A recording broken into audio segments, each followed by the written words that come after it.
Hello all, இந்த வாரம் எஃப்ஜியோட captaincy. So big pass சொன்னாங்க, இந்த வாரம் நீங்கள் என்ன டிஃப்ரெண்ட்டாக பண்ண போகிறீங்கன்னு பார்க்கலான்னு சொல்லிட்டு எஃப்ஜியை வந்து பேச வச்சாங்க. அதுக்கு முன்னாடி பிக் பாஸ் வந்து எல்லா கண்டஸ்டண்ட்டையும் வந்து செம்மையாக கலாய்ச்சி விட்டாங்க. சுபிக்ஷாவெல்லாம் பார்த்து, சுபிக்ஷா நீங்கள் இருக்கிறீங்களா அப்படின்னு சொல்லிட்டு சொல்கிறாங்க. அதே மாதிரி வியனா வந்து கலாய்ச்சி விட்டாங்க, பாட்டு பாடுங்கன்னு சொல்லிட்டு. வினோத் வேற என்னை சிஷ்யான்னு கூப்பிடுங்க பிக் பாஸ்ன்னு சொன்ன போது, ஃபஸ்ட்டு நீங்கள் 1300 பாட்டு பாடுங்க, ஏன்னா என்னோட சிஷ்யன் அது அவ்வளோ பாட்டு பாடியிருக்காங்க சாண்டியை சொல்கிறாங்க. நீங்கள் அதுக்கு மேலேயே பாடினீங்கன்னா உங்களை சிஷ்யனான்னு கூப்பிட்றேன். அதுக்கப்புறம் பாரு கிச்சன்லேருந்து கத்தி எங்கன்னு சொல்லிட்டு இருந்தாங்க.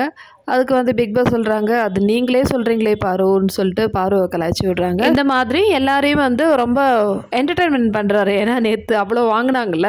ஸோ அதுக்கப்புறம் பிக் பாஸே வந்து கேட்டார், என்ன நேற்று செம்ம அடியா, எப்படி இருந்தது அப்படின்னு சொல்லிட்டு. இல்லை பாஸ், என்ன பண்ணுறது, நாங்கள் பழகி போயிடுச்சு அந்த மாதிரி கண்டஸ்டன்ஸும் வந்து சொல்கிறாங்க.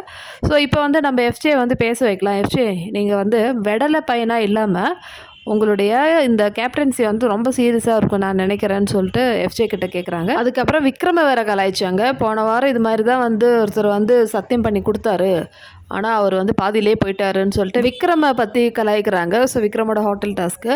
ஸோ இந்த மாதிரி ஜாலியாக இருந்தது மார்னிங் கான்வர்சேஷன். அடுத்தது எஃப்ஜே நிறைய புது ரூல்ஸ் எடுத்துகிட்டு வந்திருக்கான். இனிமேல் மைக்கு மறந்துட்டு பிக் பாஸ் அனௌன்ஸ் பண்ணாங்க, யார் மைக்கு மறந்தாங்களோ அவங்க வந்து அரை மணி நேரம் யாருக்கிட்டையும் பேசாமல் நிற்கணும். அடுத்தது இப்போ தூங்குறவங்களுக்கு என்ன பனிஷ்மெண்ட்டுனா, அவங்க வந்து ஏதாவது ஒரு கார்னரில் போய்ட்டு அப்படியே அசையாமல் நிற்கணும். இதெல்லாம் வந்து ஒரு புது பனிஷ்மெண்ட்டாக கொடுத்துருக்காங்க.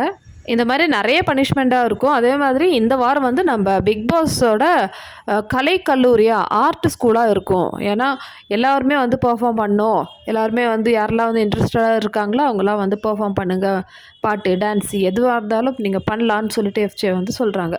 ஸோ இதெல்லாம் தான் வந்து எஃப்ஜே கேப்டன்சியில் நடக்க போகுது. பார்க்கலாம் இது எந்தளவுக்கு ஒர்க் அவுட் ஆகுது இல்லைன்னு சொல்லிட்டு.